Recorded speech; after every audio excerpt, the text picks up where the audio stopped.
Hey there, everybody. This is the Deplorable Chicano again. I went to the shooting range today, took the GX4, uh, but for some reason the video wasn't working out right. Um, Plus, the person I took with me to the range was just being obnoxious.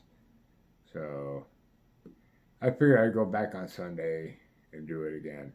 But I wanted to show you something else that I have. I have the Sig Sauer. This is the 222. I think it's called an SP2022. I've had this one for a little while only. I did buy it used. Um, Fired off once. Probably got about 100 rounds to it, and that was about it. But I figured I'd show you this one at least. And then Sunday I might even take this one down to the range too and shoot it off for a little while. You know, get some more rounds out of it. It is a good shooter. It's a pretty heavy gun. It's the twin to the 226 as well as the 229. I think it's a predecessor to 226 or 29. A lot of people think it is a 26, but here it is. This is what came in this box. As I said, bought this one used, so there was a couple missing components and a few that I added in. Let me adjust this thing a little bit better. That I added in, but had the owner's manual. Well, heck, I forgot it. I had the actual sticker for the car. But it comes with the different types and styles and everything rounds that Sig also sells as well. There it is. Yeah.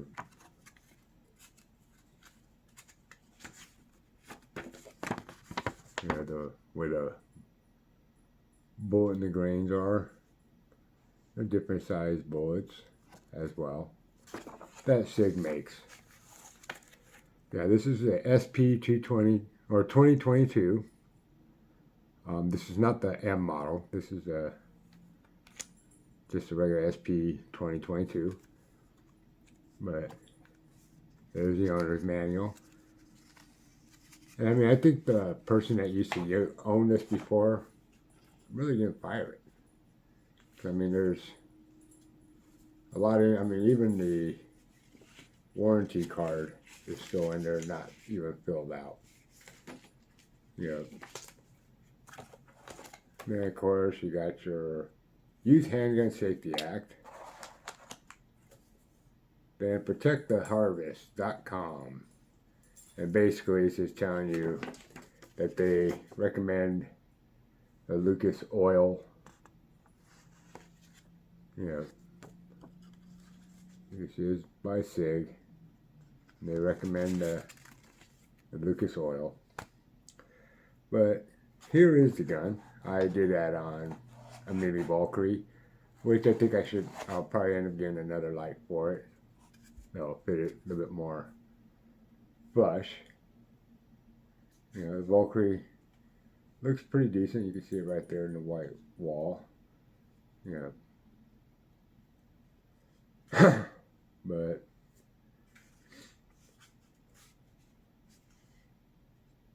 yeah, that's it right there. Yeah, it's a good little gun here. It's, I guess, considered duty size. It is empty. Nothing in the mag. And nothing in the barrel. Nothing in the chamber. Nothing down the mag tube. Yeah, so it is empty. Dang, I hate that. This gun is a single double action. I kind of like the single double actions. When I saw it, it's the budget gun of Sig Sauer. It is the budget gun of it. I saw it, and it's like, okay, I'm convinced. You know, it does have the night sights on there. You know, pretty nice night sights. I mean, they don't glow or anything like that, but you can see them really good. You know, in low light. It does come with two 15-round magazines. You know, they're metal magazines. I don't think they're the Metgar. They might be. I don't know. I gotta look at them in the daytime. Kind of hard to see. Either that or Sig makes their own. It just says Sig Pro. I do know the Sig Pro and the 226, I think, fits in this gun. You can get the 10-round magazine because this gun was actually made as a California gun. This gun is on the roster. You know, as long as you got the 10-round magazine. But it is on the roster as, you know, the gun to buy in California. It is a very heavy gun. There's no lie about that. It's almost as heavy as my Zastava. It got some pretty decent weight. It is a polymer frame with a stainless steel black slide on here. I don't remember what they call that, but it is a stainless steel underneath all the paint. Yeah, so that's about it. It has on the single action trigger, it does have a heavy, or yeah, this would be the single action. It does have a heavy pull. I read up on it, it's up to 10-pound pull, you know, and then on the double action pull, it's only like a 5 or 6 pound pull, which is pretty nice. You know, it has a decent reset to it.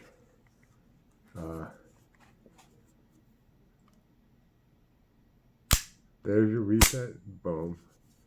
So it has a pretty decent reset to it.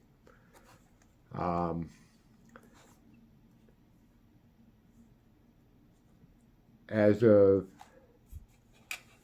really good reset, maybe not, but it's not bad. It's definitely not bad.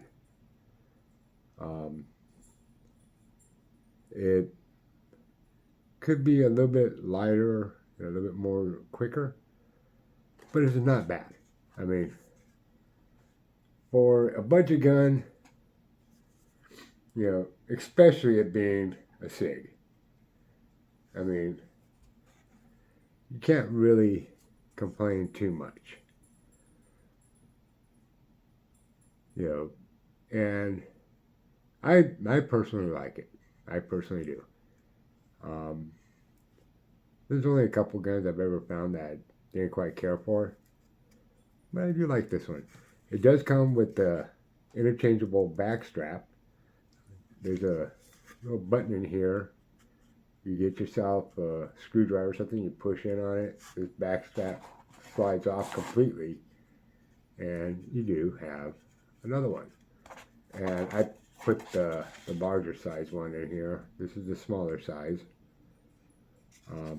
The larger kind of felt better with me.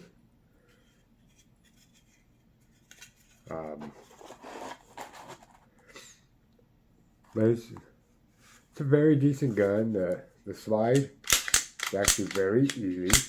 You know, like I told you before, I got weak hands. You know, I can't grip very much, but the lacerations in here, the slide lacerations, they grip right to my fingers really easily. And boom, you know, I got it. Yeah. It does have a decocker right here. So, and the decocker is also your slide release. You know, so you just press it down on the decocker. There it is. Well, actually, it's not the slide release kind of thing. The slide release is right here. Sorry. I don't know what the heck I'm thinking. But it does have a long slide release, actually. Very long one. And it actually works really fine. Really good. Very slight to the touch. I hate doing that. But it's a very good gun, you know, for the price. I've seen them going for about 500 bucks, 600 bucks. I bought this one used for 400. That day I took it to the range, didn't even oil it. It was actually dry when I took it. Like the store or the previous owner never oiled it. And then I say, I don't even think the previous owner really even fired it that much, to be honest. I mean, this thing was clean. You know, compared to after I put about 50 rounds through it, 100 rounds, something like that. I think I put 2 boxes, if I remember right, when I first bought it. I haven't shot it since, but I'm going to take it to the range probably on Sunday. And give her another try, see how she does. Because this could be my other carry. Yeah. Sort of still in the midst of finding me a good carry gun. I've tried several. And I found them. I mean, the GX4, my Canic, my G3 and G2C, they're great carries. They really are. But I want something a little bit more duty size to carry.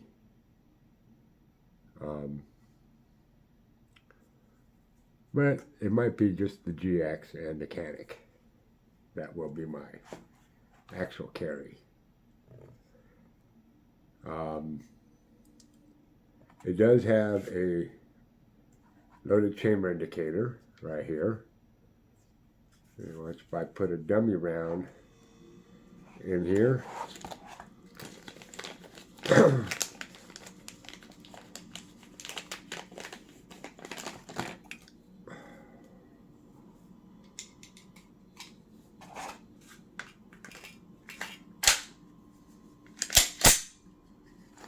You see it sticks up. Yeah. So it does have a loaded chamber indicator. You know, little flag there.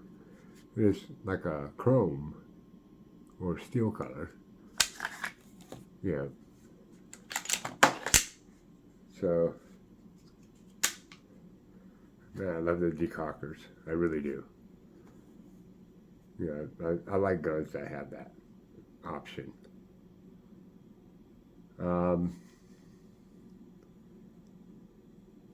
I really haven't heard too much about these. I did watch a few videos on them of other people that own them. And it's a hit and miss on it. You know, it's a love-hate. I've seen people say they love them. You know, they've had theirs for years. And I've seen people that liked them, but it wasn't their gun to carry, you know, their type of gun to carry because it was heavy. And it is, you know, a decent sized gun. You know. So I might start paying attention to this one a little bit more. I just took it out, oiled it up today. You know, so she's all nice and clean inside and oiled. You know, ready to go.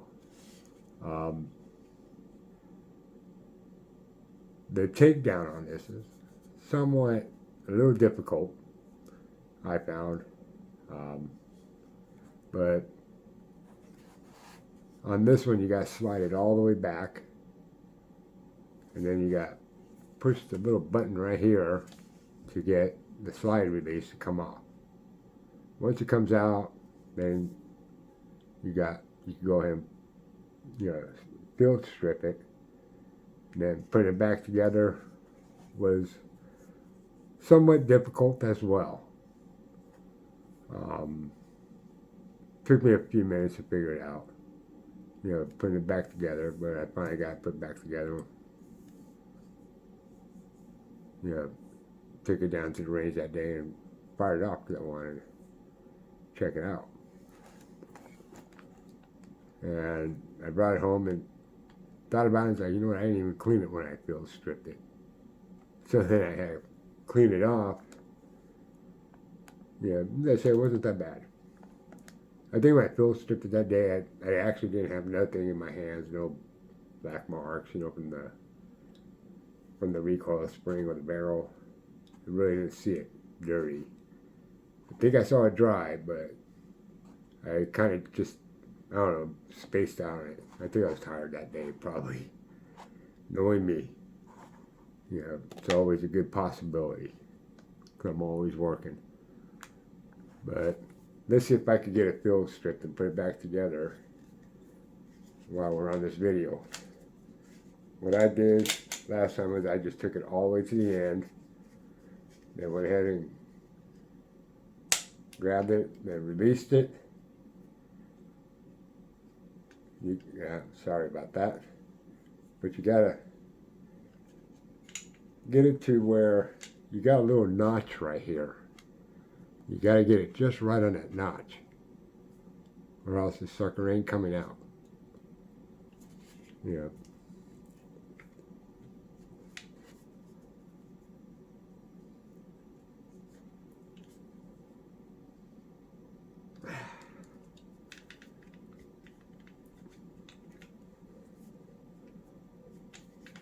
I think my problem is I keep grabbing that slide release.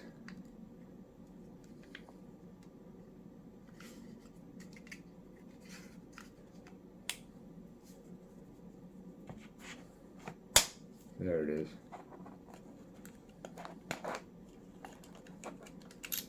Okay, there's a slide release right here. Now you just gently bring it back. Oh, there it is. It can be kind of tiring. But I found that on the recoil spring, you'll see right here, got like a little knob in here. And then when you look at the barrel, you'll see that little knob has to go right in there, or else it ain't gonna work. But it's also the standard, takedown in a sensible way, as any other, firearm you got. You get your recoil, you put it in there, and then you got to push into it, and then kind of guide it back into that hole. You'll hear that little click, and you're in. And you do have a full rail inside here, but here you don't actually. You got your two parts right here. You got a little bit of a guide right here, and then your two parts back here with the guide. I was having problems earlier with this little guy right here, if you can see it. This little guy right here. I was having problems with it.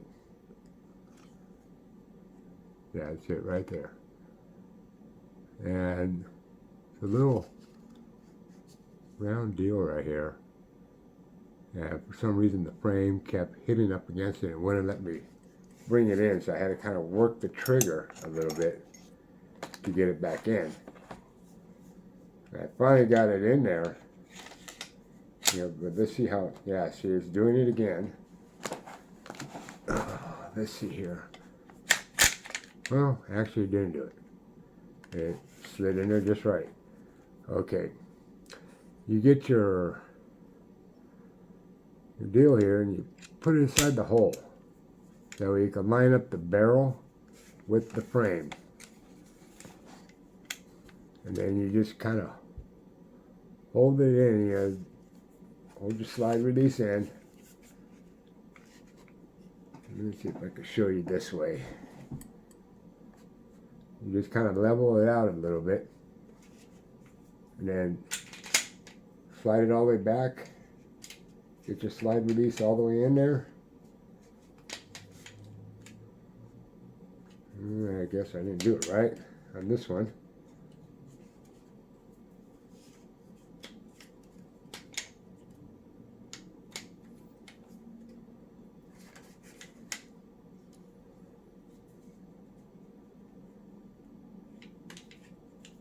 There you go.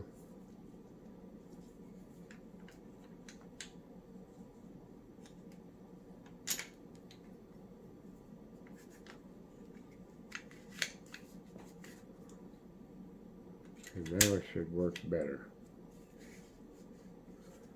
Wasn't being this stubborn earlier.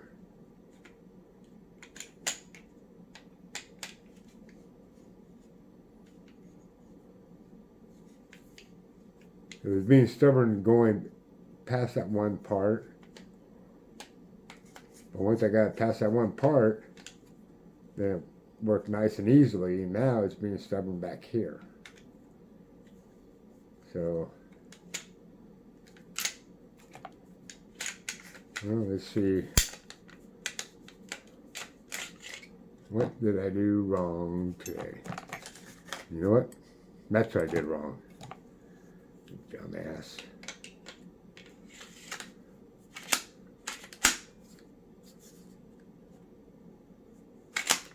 See, that's the problem I was having earlier. And on this one, it was my fault.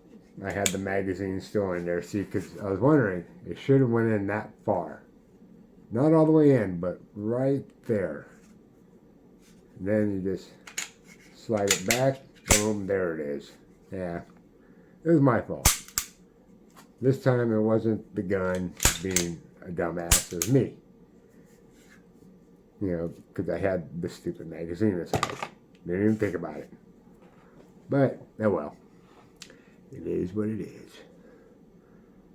But I like the gun. I really do. It's actually a really good shooting gun.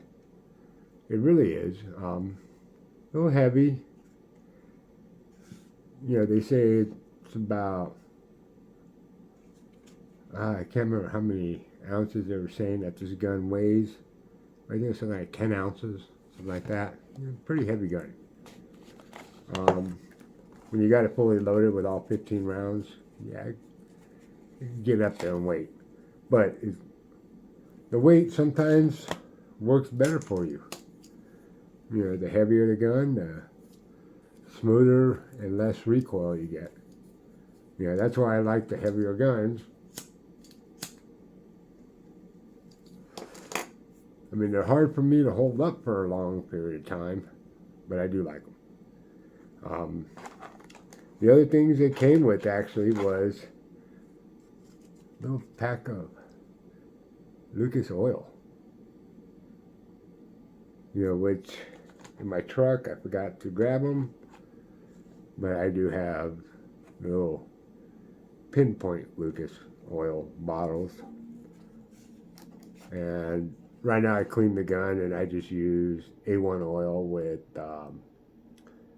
some hyper lubricant, motor coat hyper lubricant. I love using that stuff.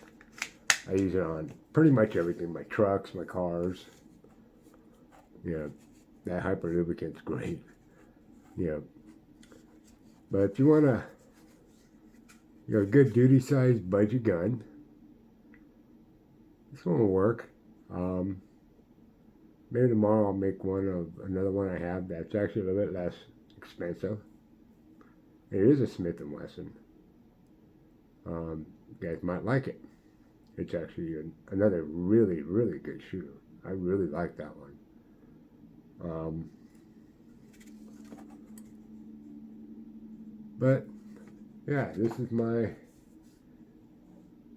Sig Sauer with SP2022. Yeah, let's say run. I've seen them for about 500-600, used 400. And that's what I bought this one for, used 400. So go ahead and give these little bad boys a try. If you like the old Sig Sauer 226, oh, here it is. Here's your alternative. If you can't find yourself a 226 or they cost too much money, give this little guy a try. You know, weighs about the same. The 2220, I think, had a metal frame instead of a polymer. This one has a polymer, but steel slide. You know, stainless steel slide, and the 226 had the steel frame and the stainless steel slide. So I think it was heavier, if I'm not mistaken. And they've been comparing this one to, I think it was a Glock 19. As a weight-wise, size-wise, stuff like that. You know, so you can try it out. I know I'm going to take it to the range day after tomorrow. And I'll try once again to do a video. This time I won't have my friend Carol with me, so it'd probably be a lot easier to do. But anyways, y'all have yourself a good day. Enjoy your weekend. And I'll talk to you again soon. Bye-bye.